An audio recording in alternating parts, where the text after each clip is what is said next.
énfasis en volver a narrar los números, los grandes desequilibrios, los voy a mencionar, pero voy a tratar de enfatizar más las dos últimas partes de la presentación.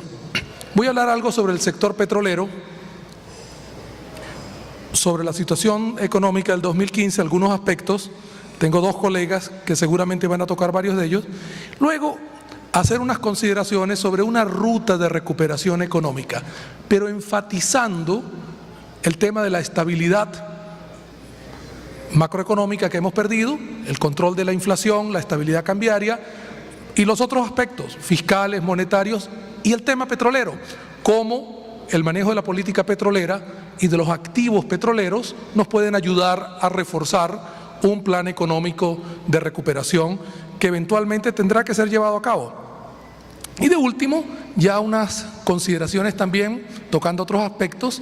Cuando hablamos de pasar de la estabilización al crecimiento económico, cuando empezamos a pensar en política sectorial, política industrial, política para un sector vinculado a la ventaja comparativa fundamental del país, los recursos petroleros, como el de ustedes,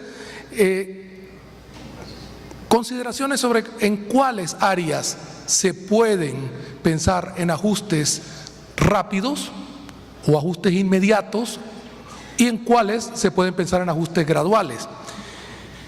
Bueno, pasando a materia, con el sector petrolero, me gustaría mostrar que desde el 2012, cuando revisamos la data de comercio internacional de empresas especializadas que monitorean el sector petrolero, lo que se observa de Venezuela, que es muy similar a lo que en los últimos 3 años, las cifras que viene produciendo el Ministerio de Energía y Petróleo, vemos que la producción petrolera ha tendido a caer. No mucho, pero sí estamos hablando de unos 100, 120 mil barriles, que en conjunto en 3 años son una caída de 5%, en medio de lo que es un plan de expansión, de manera que hay dificultades ahí. Si vemos el comportamiento de la producción de crudo y las exportaciones de crudo, dejando a un lado los productos refinados, vemos también una tendencia estable o alrededor de la producción de crudo total, alrededor de 2 millones de barriles. La exportación alrededor de 2 millones de barriles y la producción 2.660.000, 680.000 barriles en los primeros 2 trimestres de este año. Evidentemente, el país tiene un potencial para incrementar tanto la producción de crudo como la producción de productos refinados. Si vemos en el área de la importación y exportación de derivados del petróleo, productos refinados, la línea azul muestra las exportaciones que han estado desde el primer trimestre de 2012, 380.000 barriles, a los últimos 3 trimestres, alrededor de 320, 330.000 barriles. Ha habido una caída, pero se ha estabilizado. Y las importaciones de productos derivados para distintos fines, desde el suministro de combustibles líquidos para las plantas eléctricas, como el término me acabo de no, como combustibles, componentes para combustibles del mercado interno, como para la combinación con los crudos extrapesados, para poder exportar parte de los crudos extrapesados que no se mejoran en JOSE. Se hace un blend con estos crudos ligeros que se están importando. Productos ligeros que se están importando, sobre todo la nafta pesada, que vemos aquí la composición de importaciones. El cuarto trimestre del año pasado llegamos a un pico de 250.000 barriles y hemos mantenido un nivel de unos 160.000 barriles de productos importados y unos 30 a 40.000 barriles de crudo. Eso significa que estamos importando unos 200.000 barriles y eso tiene un aspecto preocupante también desde el punto de vista financiero. El costo de importación el año pasado de productos y crudo fue superior al servicio de la deuda externa de Petróleos de Venezuela. Y además se debe pagar cash. Y por adelantado, dadas las dificultades comerciales que ha tenido PDVSA y también parte del país por las circunstancias cambiarias que conocemos. Entonces, evidentemente tenemos allí algunas restricciones. Si vemos la evolución de la producción de hidrocarburos, como les decía, vemos una tendencia bajista pero leve, de 2.800.000 barriles en el 2012 a algo menos de 2.700.000 barriles, estimo, para este año 2015. Y en cuanto a la exportación de crudo y productos, más bien esta se ha mantenido y de hecho puede haber un pequeño incremento este año a 2.300.000 barriles, la exportación de crudo y productos. Recuerden que el balance del mercado interno se saca tomando producción más importaciones, menos exportaciones. Y las importaciones están supliendo 200.000 barriles de lo que podríamos llamar el mercado interno de hidrocarburos. Entonces, resumiendo, en el sector petróleo, tenemos dificultades tecnológicas para procesar y mejorar crudos extrapesados, por eso estamos usando diluyentes, ese fue el término que había olvidado, crudo diluyente para esto. Y eso significa que el plan de establecer mejoradores de crudo extrapesado en la faja del Orinoco, en distintos puntos, cuando se discutía si era el puerto de Soledad y se pasó una década esperando para desarrollar, pues no llegó a ocurrir. Alrededor de Jose, el complejo criogénico, se han venido desarrollando plantas y posibilidades de maximizar las instalaciones ahí, pero definitivamente la estrategia de establecer mejoradores de crudo pesado dentro del país no ha arrancado. Y seguimos teniendo los 4 mejoradores de crudo extrapesado que se iniciaron a principios de los años 90. Segundo, el declive anual en producción de yacimientos tradicionales, que está entre 18 y 20% que deben ser reemplazados, es un desafío. Sin duda alguna, el esfuerzo de PDVSA ha sido prácticamente en mantener la producción. Y lo que observamos cuando vemos la composición de la producción es que los crudos ligeros y medianos, de principios del 2012 a principios del 2015, han caído entre ambos 120.000 barriles en crudos medianos, 80.000 barriles en crudos ligeros. Y evidentemente parte de eso se está reemplazando con las importaciones de crudo ligero o de productos como la nafta para combinarlo como diluyente con el crudo extrapesado. Y eso tiene otra implicación. Para producir más crudo extrapesado, sin mejoradores, hace falta producir más crudo ligero y mediano. Por lo tanto, la estrategia de reactivar parte de los yacimientos maduros, que tenemos un siglo y hemos dejado una cantidad de yacimientos maduros, con nueva tecnología se podrían activar. Pero ahí nuevamente vuelve a entrar la macroeconomía.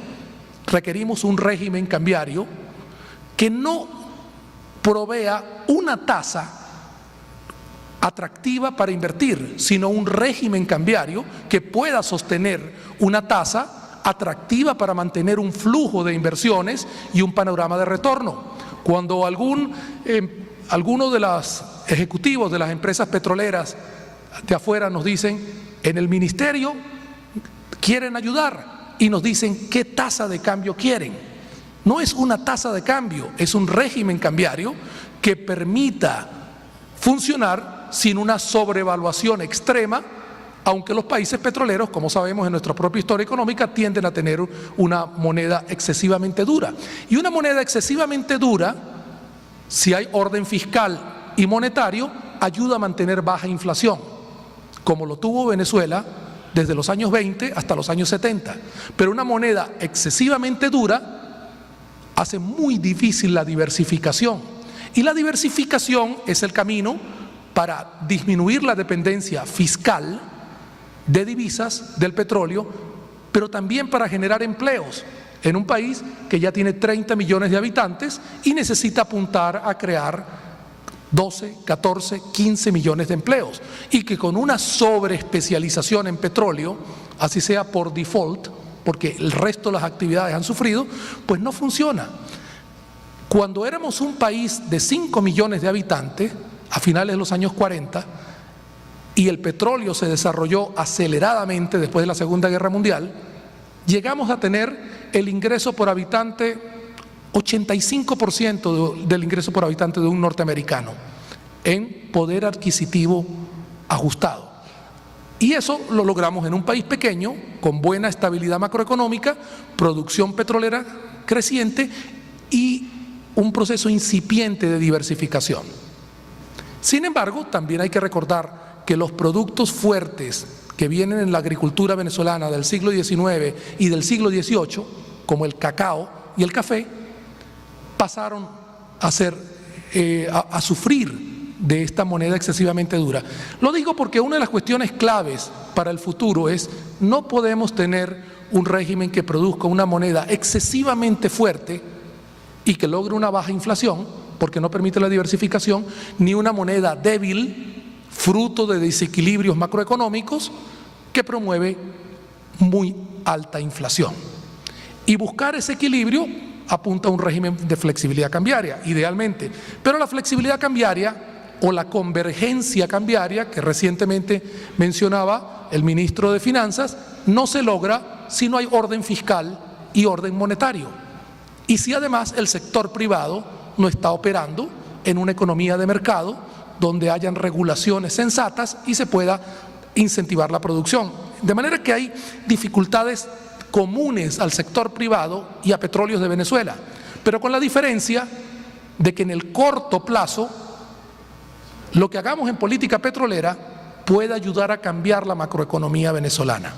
Y el sector privado, disminuido en su capacidad de exportar, con dificultades en su capacidad de producir, va a requerir un tiempo más largo. Eso quiere decir que en la coyuntura de ajuste macroeconómico va a ser más importante lo que podamos hacer con los activos petroleros y con la capacidad de producir petróleo que con el sector privado, que vamos a tener que darle un tiempo de recuperación y crear las condiciones macroeconómicas para que pueda responder. Evidentemente todo no es macroeconomía, seguridad jurídica y otros factores que quiero tocar un poco más adelante. Sobre el tema de la situación económica en 2015, no quiero volver con las cifras macroeconómicas que ya conocemos, bajas reservas internacionales que se han venido cayendo tanto por las transferencias al Fonden como por la caída en los ingresos petroleros y la falta de un fondo de estabilización, crecimiento de la liquidez monetaria, asociada también con las dificultades fiscales y la forma como se financia el déficit, y la inflación y el alto índice de inflación que, según las cifras que tenemos disponibles, pues a agosto estamos hablando oficialmente de alrededor de 150% de inflación en 12 meses. Ahora, antes de pasar a las consideraciones futuras, una breve consideración sobre la coyuntura. A $47 el barril promedio en el 2015, después que el año pasado fue $88 con 42 centavos. Los ingresos petroleros pueden estar en el orden de los 38.000, 39.000 millones de dólares. Con exportaciones no petroleras de alrededor de 3.000, tendríamos unos 42.000 millones, con liquidación de activos, como ha venido haciendo el gobierno y como se está planteando, se pueden quizás considerar otros 10.000 millones, aún así, tomando en cuenta las necesidades de importación, de servicios, pago de servicios, servicios financieros, tenemos un déficit de divisas por encima de los 20, 25.000 millones de dólares. De modo que hay una situación difícil, no solamente es cambiaria, es fiscal, es monetaria, el sistema de formación de precios del país está distorsionado y arreglar esto requeriría un plan y una perspectiva. Entonces ahora me distancio un poco más de la coyuntura y quisiera plantear algunas ideas sobre cómo podríamos pensar en una ruta de recuperación económica en esta situación que todos conocemos bien de una manera u otra. Primero me gustaría recordar una lámina de la variación del índice de precios al consumidor de América Latina del año 90 al año 2000. Aquella década llegamos a tener picos de inflación en Argentina de más de 1.300%, Perú de más de 7.600%, Brasil 2.477%, y pueden ustedes ver estamos hablando de las 7 economías grandes de América Latina, México, Argentina, Brasil, Chile, Venezuela, Colombia, Perú, como los planes de ajuste de aquella época.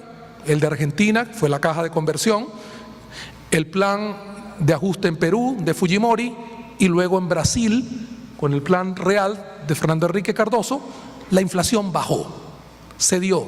Y Venezuela aparece también con la Agenda Venezuela del año 96, cómo la inflación empezó a ceder y empezó a converger en las 7 economías grandes alrededor de 20%. Entonces, lo primero que tenemos que recordar es que un plan de estabilización sensato en el siglo XXI, 25 años después del último o del plan conflictivo del año 89-90, puede estabilizar la inflación. No es solamente el problema inflacionario, pero debemos recordar que hay cómo hacerlo. Y por supuesto, tanto en Venezuela como en el exterior, se piensa que la Venezuela petrolera, si logra hacer un buen uso de su capacidad, de sus recursos petroleros, de sus activos petroleros, puede fortalecer un plan de recuperación económica de corto plazo. Eso no quiere decir, como algunas veces uno habla con políticos o dirigentes del área oficial, que piensan que todo está resuelto, que el petróleo simplemente nos ayuda a resolver el problema rápido. La realidad es que tenemos la inflación más alta del mundo, agudos desequilibrios, y no es fácil usar el petróleo como el único instrumento. Pero sin duda alguna, un buen plan económico unido con una política petrolera que apunte a resolver los problemas que rápidamente vimos antes podría ayudar mucho. La última década, la década del 2000 al 2013, la inflación en toda América Latina converge hacia 4 o 5%, ha subido en el último año, pero Venezuela sobresale, y estamos hablando en este caso hasta el 2013. Estamos en una región relativamente estable y con buenas instituciones fiscales y monetarias, más allá de las dificultades de un gobierno como el de Brasil. El caso nuestro sin duda es el más extremo. Ahora, en el corto plazo, reservas internacionales menores a 16.500 millones de dólares, grandes deudas con proveedores al país y empresas semiparalizadas, la producción nacional decae, desabastecimiento, el financiamiento internacional ofrecido para proyectos petroleros, tanto por China como por Rusia, es importante, pero tiene una dificultad, no solamente el régimen cambiario y las condiciones macroeconómicas, sino la capacidad de ejecutar proyectos petroleros está muy limitada por las distorsiones del mercado, por la tasa de cambio que genera un enorme déficit en PDVSA y dificultades financieras, por falta de recursos humanos, porque nuestras buenas empresas de ingeniería y manufactura que estaban más cercanas al sector petrolero hoy no lo están tanto, de manera que hay cosas que resolver, pero que podrían ayudar en el corto plazo. Y la amenaza, yo digo, la amenaza de que se profundice lo que ya es una dinámica hiperinflacionaria. Dinámica hiperinflacionaria, me gusta recordar a mi colega Felipe Pérez, que estaba invitado aquí y no pudo venir hoy, en una conversación informal de un grupo de economistas grandes, hace algo más de un año. Felipe, formado en Chicago, nos recordaba que grandes déficits del sector público, financiamiento monetario crónico y caída en la demanda real del dinero eran los 3 aspectos previos, o mejor dicho, que se presentan cuando aparece la hiperinflación. La Asociación Internacional de Contadores, que son más pragmáticos que los economistas, les invito a que busquen su definición, que la resume Wikipedia en el concepto de hiperinflación. Básicamente, cuando se empiezan a dolarizar operaciones, porque sencillamente los balances y los cálculos con la variación del tipo de cambio se vuelven más complicadas, y otros aspectos que ellos narran bien, ellos dicen 100% de inflación en 3 años en el siglo XXI es hiperinflación. Cuando un economista luego de la Segunda Guerra Mundial definió la hiperinflación pensando en los casos de Hungría en los años 50 y otros casos, dijo que 50% de inflación mensual era hiperinflación. Eso era en 1956. 60 años después, el mundo tiene una inflación promedio de 1,5% al año, ponderada, por supuesto, por el tamaño de las economías. Un país que tenga 150% de inflación, 100 veces la tasa promedio, y que tenga el origen, la dinámica fiscal, monetaria, cambiaria, clásica, no puede llamar a esa jirafa sino jirafa. Es dinámica hiperinflacionaria, más allá de que lo pongamos un punto más bajo o un punto más alto. Y más allá de la definición, es evidente que debe ser detenida. Quizás lo que no tiene, que han tenido los procesos hiperinflacionarios más acelerados, porque no han contado, cuando un país de América Latina cayó en hiperinflación, no contaba con la fortaleza de una balanza de pagos petrolera, es que no hay la indexación de los sueldos y salarios, ni del resto de los contratos en la economía. Pero nosotros estamos al punto tal que o bajamos la hiperinflación, el proceso hiperinflacionario, o tenemos que indexar, porque el sufrimiento y el daño social sería enorme.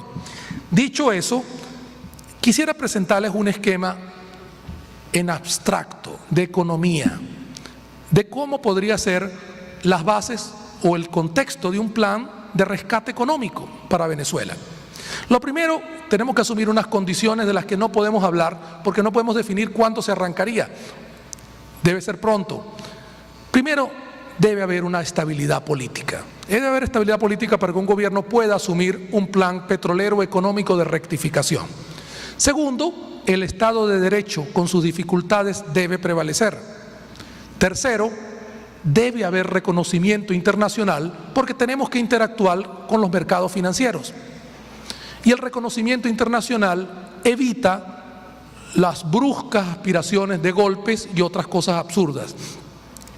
Cuarto, PDVSA debe seguir en un estado operativo, con grandes dificultades, pero en un estado operativo. Definir un plan, hacer diseño de un plan de rescate, un plan económico, en un gobierno que se reorganice o que cambie para hacer esto, toma un tiempo. Y estamos hablando, calculo, 90 días, 3 meses, evaluación de la situación económica financiera, estabilidad social, diseño de un plan económico coordinado, petrolero o PDVSA gobierno, y contratación de personal especializado.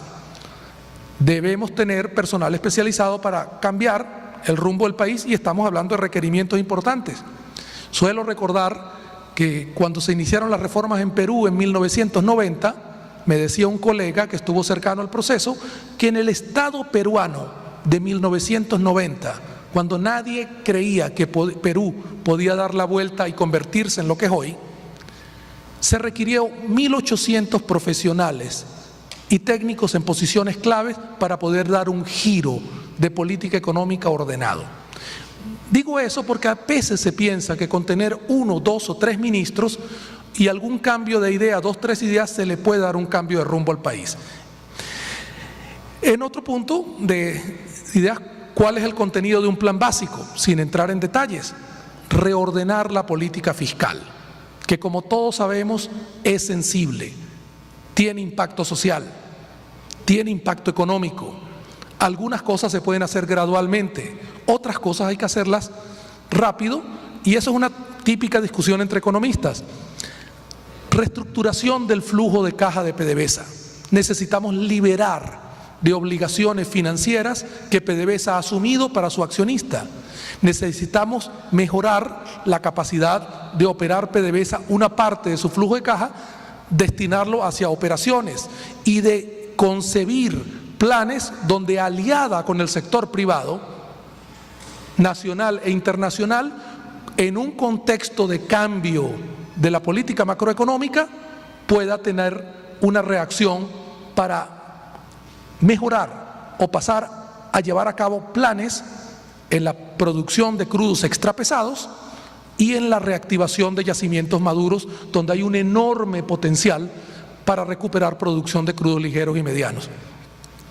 Luego, y es dos puntos, no lo llamaría reestructuración, pero sí debemos considerar cómo también mejorar el perfil de pagos del servicio de la deuda y elevación de las reservas internacionales, lo cual significa negociar con organismos internacionales y con nuestro principal acreedor y que ha venido actuando como prestamista de última instancia, China, que es, como todos sabemos, la segunda economía más grande del mundo y la que más aporta en el margen al dinamismo de la economía mundial, y con la cual tenemos una estrecha relación donde no debemos tener prejuicios, porque la relación de Venezuela va a ser y va a seguir siendo fuerte con los Estados Unidos, con China y con otras naciones. India también nos está adquiriendo petróleo en forma importante. Probablemente con India cueste mantener esa cuota de mercado que tenemos cuando vuelva Irán, porque Irán era el suplidor natural de India, pero luego de las sanciones, ese mercado tenemos nosotros una cuota importante. Pero en cualquier caso, hay un trabajo financiero que hacer, que debe tener un perfil macroeconómico de apoyo. Y de último, con el marco macroeconómico en ese tiempo, restablecer un régimen cambiario funcional. Y en el régimen cambiario, nuevamente, pensar en un ajuste de shock tipo Bolivia 1985, todas las principales medidas macroeconómicas de Bolivia fueron en un solo decreto de apertura, acompañada de un plan con apoyo de organismos multilaterales y de un plan social. Brasil hizo algo, algunas variaciones, pero o buscamos una tasa de cambio de Kraulen-Pech oficial y una tasa de mercado que vayan convergiendo a medida que se avance el mercado. Hay pros y contras, no hay tiempo para ponerme a dedicar a analizar estos detalles, pero hay varios detalles importantes para hacer un plan macroeconómico que funcione bien y que lleve al sector privado, cuando eso esté ocurriendo, a considerar dos cosas. Si el sector privado comienza a transferir, o las empresas empiezan a transferir el impacto de la devaluación a los precios, el traspaso, sus precios subirán, porque apuesta a que si no hay estabilidad cambiaria, hay que subir los precios para no estar en dificultades, para no quebrar. Pero si las empresas perciben que hay músculo para estabilizar el mercado cambiario y que el ajuste inicial va rápidamente a ir cediendo, la preocupación de la empresa va a ser cómo mantener su cuota de mercado y no perderla porque haga ajustes de precios muy agresivos. Eso es exactamente lo que cuando estemos haciendo política económica quisiéramos transmitir.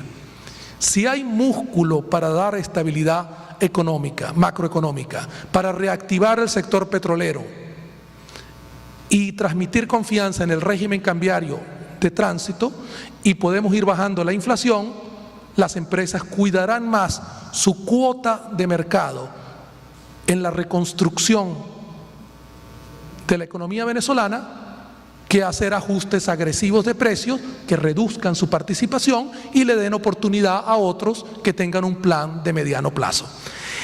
Cuando comience a funcionar la lógica de ese tipo, podemos hablar de un plan exitoso. Si eso se logra en 12, 18 meses, la entrada de capitales para resuplir a Venezuela y para hacer alianzas petroleras podría, y hablo en el sentido cauteloso de un escenario que no conocemos, podría sentar las bases de un buen despegue económico.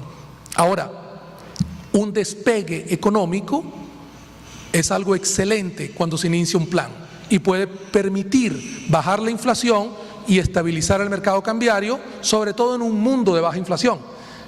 Eso no es igual a sostener una tasa de crecimiento alta. Inmediatamente que logremos pasar esa etapa complicada, que naturalmente tiene aspectos políticos que yo no estoy tocando, comienza otra dinámica.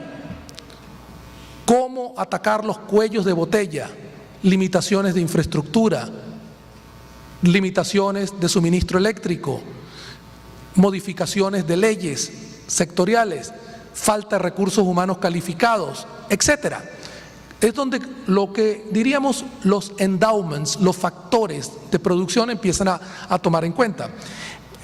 Pero quisiera transmitir que hacer eso y luego iniciar el despegue económico, la cuarta de las cajas que tengo aquí, con inversión petrolera, recuperación de la industria manufacturera privada, con condiciones preferenciales, pero no condiciones preferenciales indefinidas, como se hacían en los años 50, protección contra arancelaria indefinida, programas de protección a 3, 4, 5 años supervisados en cuanto a resultados y por distintas agencias, de manera que no sea una relación de protección a ultranza.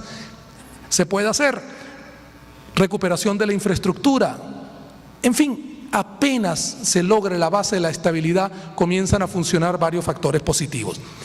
Y por supuesto luego la estrategia ampliada de largo plazo, más de 3 años, profundizar la calidad o mejorar la calidad de las instituciones económicas y otras por el estilo. Entonces, hay problemas de corto plazo, no los quiero subestimar, pero quiero dar un panorama porque en el país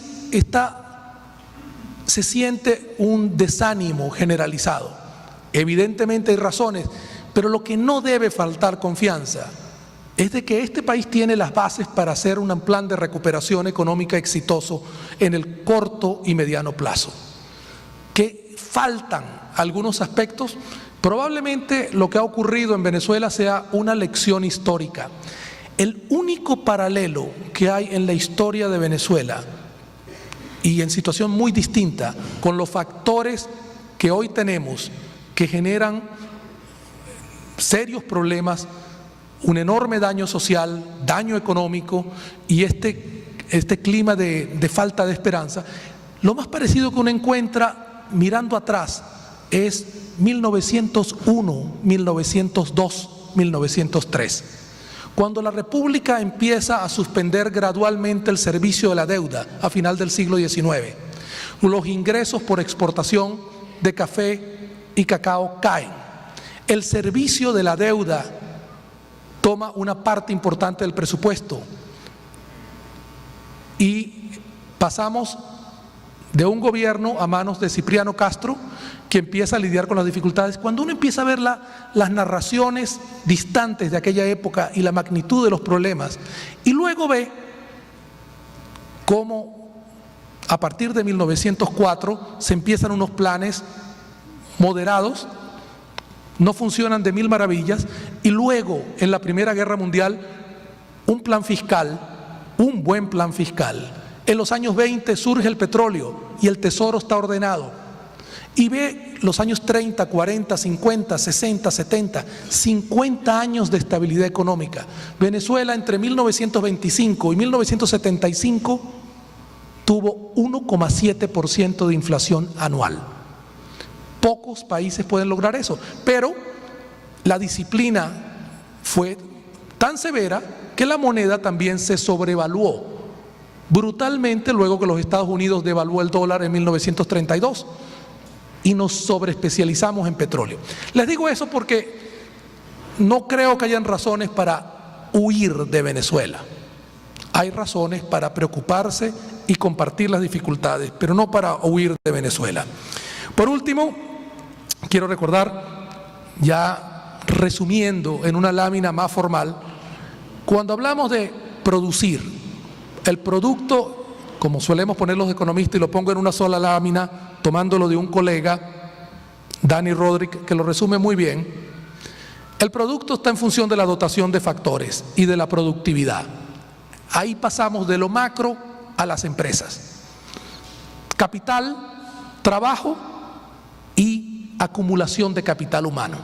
Quizás de las cosas que más nos preocupan en estos momentos es la fuga de talento, la fuga de jóvenes, por las distorsiones cambiarias, por las distorsiones en los ingresos.